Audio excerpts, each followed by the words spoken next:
Hello, this is Linda Vettrus-Nichols, and do I have an amazing woman to introduce to you? Miriam, oh my gosh, help me with the last name. Zylberglait. Zylberglait. How do you say it? Zylberglait, but you did it perfect. Zylberglait. Yeah, and that's why we just call her Dr. Z. Easy way. Yeah, right. So welcome, Miriam. Welcome, Dr. Z. And thank you Thank you. so much for joining us today. Thank you for having me. It's always a pleasure to be with you, Linda. Oh, we have so much fun. All right. We And are. yeah, you have such an interesting story of transformation. I would love if you would just share some of that with the audience. Um, I believe that I had the opportunity, the pleasure, and the challenge to have to transform myself many times Right? during life. And I'm sure that many others will feel the same way. That's actually a demonstration that we are here using our time for something good. Transforming is a demonstration of growth. Um, and I believe that a couple, two or three points in my life that have been very important regarding transformation. I will say that the first one has been leaving my country, leaving my career, leaving my parents, my friends. Yeah. After being a physician for 10 years in Peru, where I am from, and coming to the US 11 years ago to restart almost from zero, to learn a new Wow. language, to Yes. redo my career. So I feel like that was one of my most challenging transformations Okay. because that also involves becoming a wife. I did that because I was in love and I was following my who is my husband today. So I was doing this for love. Yeah. So I became also a wife at that time, and then I became also a mother. So Whoa. probably. And what career did you change from too? So I am a physician. I was in Peru a geriatric doctor, taking care Okay. of elderly, working for the Navy of my country. Oh, And now, well, I continue being a physician, doing also internal medicine, geriatrics, and obesity medicine. and what was the last one? Obesity medicine. And what is that? Obesity for Obesity yeah. medicine. Yes, overweight. Got you. My Excellent. accent, that's part of being immigrant, right? Well, or my age with my hearing going. let, No, I'm let, stepping into the let's blame my geriatric world accent. with you. You You can help me. I love it. All right, so keep going. That's great to get to know you here. This is marvelous. Okay, so that's one. Did you finish with that first one? Yeah, I believe that that's the biggest one. That's Okay. really a complete transformation from a single woman in one country Yeah, right. to a married woman with kids in absolutely another country. That's a big That's a one big for one. sure. So what was the second one? As if you needed a second one. Well, I believe that my second one has been also very big because I decided during COVID, I don't know if I decided or I was forced to decide. I'm still Yeah, in how did negotiations that with work? that part.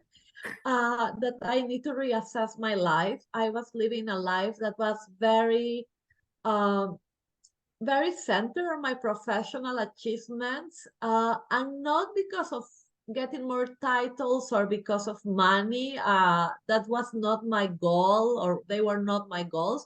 It Right? was more because of the things that I wanted to do to help others, and how to get things solved, and how to change things for good. Yeah.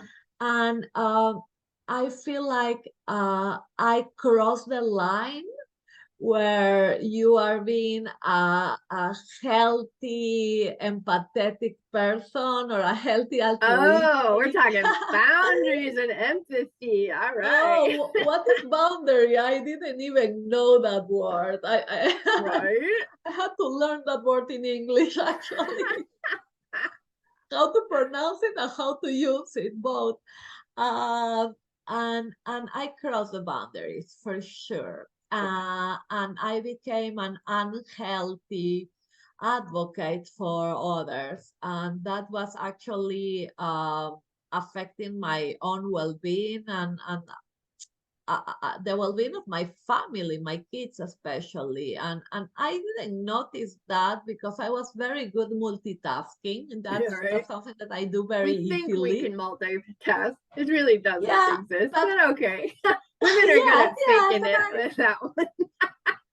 But when COVID hit us, and your empathy starts and your compassion starts not being enough, and you need to give these extras, right? And you notice that you don't have more in your the empty cup is getting emptier, if that's even possible.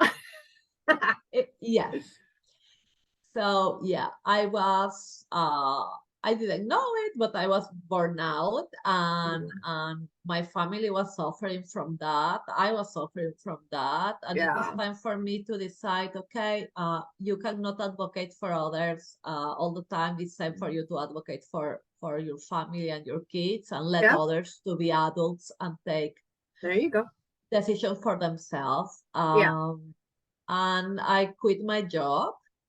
And I lived this environment that was not a good fit for my core values and for the way that I see medicine and the way that I see education and etc.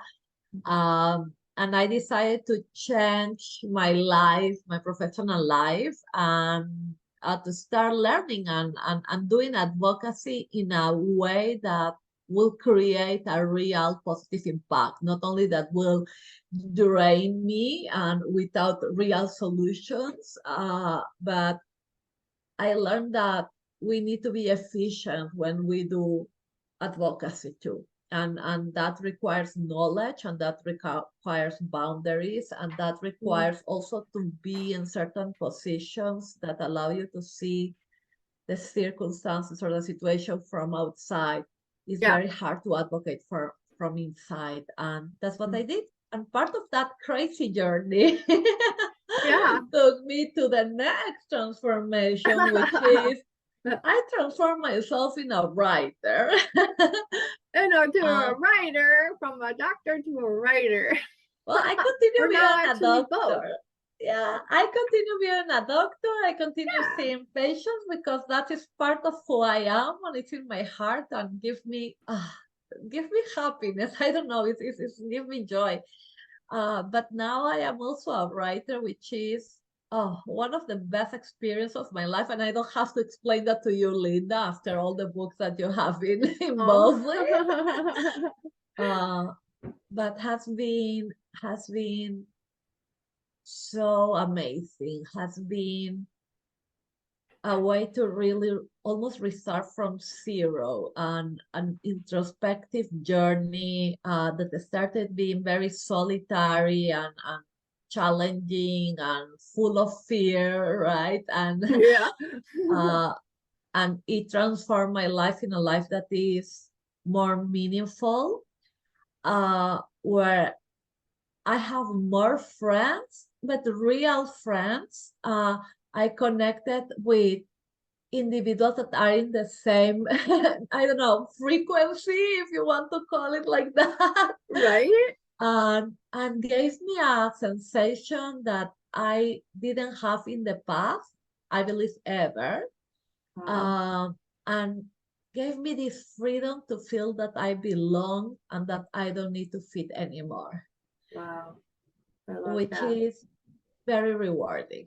Very. And real quick question on the doctoring. Did you leave your past job because it felt like it was just herding cattle? You know, it was just like you didn't have enough time to be personable with people and to just move people through too quickly? Or is it still kind of frustrating that way for you as a doctor? Sadly, medicine in this country, and I assume that is happening in many countries, but in this country, medicine became a business and not the art of medicine. That's what I learned in medical school. You practice the art of medicine. And with minimal differences here and there, and with some exceptions, medicine is less rewarding for people like me, because for me, being with a patient goes beyond giving them a pill or checking their heart very fast. For me, being a physician means being a healer, someone that will touch your heart and your body, and that will care about your social, emotional aspects as much as your body and your results of the labs. And that takes time, and that takes effort and empathy and energy, but at the same time is so rewarding, because when you have the smile in the face of a patient, or when you get a hug, or when you see someone getting really better, not only the lab looks better, but they feel better. There you go. That's vitamin for my soul. And when I don't get that, chronically, you're starving, Marvin. Yes, you are really, it's very frustrating. And you continue doing it, but the fact that we have to do it this way right now doesn't mean that we need to stop advocating for what is right for all of us. Yeah, because physicians, we are doctors. We are physicians, we are doctors for sure, but physicians, we are patients too, right? Or family of someone that is a patient. Right. So we will be there in that room, or on that operation room at some point. And, all of us as community, we deserve better. Yeah, I love it. Whew. And so what's your quick definition of no fear? What does that mean to you? I have maybe one that is a little bizarre, but connects very well with who I am in many levels. For me, no fear is a synonym of doing what is right, following your core values, who you really are, your heart.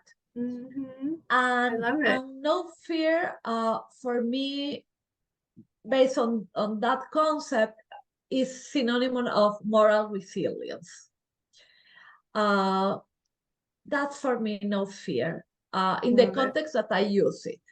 Very cool. Moral resilience. Do what is right. Be able to ask yourself if you are proud of your decisions, even if you are scared like crazy, even if this is inconvenient. Do the right thing, even if it's inconvenient. Of course, there are other definitions of no fear in other contexts, but for me, that's what it means. Oh, thank you so much for sharing your context with that. And thank you so much for being here. This has been a great conversation. Thank you so much, Linda. It's always a pleasure to be with you. You're amazing. Thank you. Same here. Bye-bye. Bye.